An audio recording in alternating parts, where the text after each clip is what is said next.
پاکستان کی احتساب عدالت کی جانب سے نواز شریف کو سزا دیے جانے کا معاملہ۔ برلن میں مسلم لیگ نون کے رہنماؤں نے فیصلے کی مذمت کی۔ رہنماؤں نے نمائندہ 92 نیوز متی اللہ سے گفتگو میں کیا کہا، آپ کو سناتے ہیں۔ اس طرح کے احتساب پہلے بھی ہماری میاں صاحب کے ہوتے رہے ہیں، اور انشاءاللہ تعالی اس سزا کو سپریم کورٹ میں ہم چیلنج کریں گے، اور انشاءاللہ وہاں میاں صاحب بری ہوں گے۔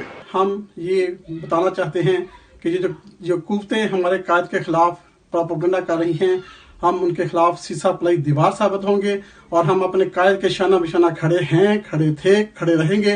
ہمارے قائد جو پاکستان کی سلامتی کے لیے جو بھی قدم اٹھایا، ووٹ کو عزت و کا نعرہ لگایا، آج وہ اس کی سزا بھگت رہے ہیں۔ احتساب ہونا چاہیے۔ ہم محب وطن پاکستانی یہ چاہتے ہیں کہ یورپ میں بسنے والے محب وطن پاکستانی یہ چاہتے ہیں کہ احتساب ہو۔ اگر آپ نے احتساب کرنا ہے تو اٹلی کے شہر گواستالا میں دوسری سالانہ محفل میلاد النبی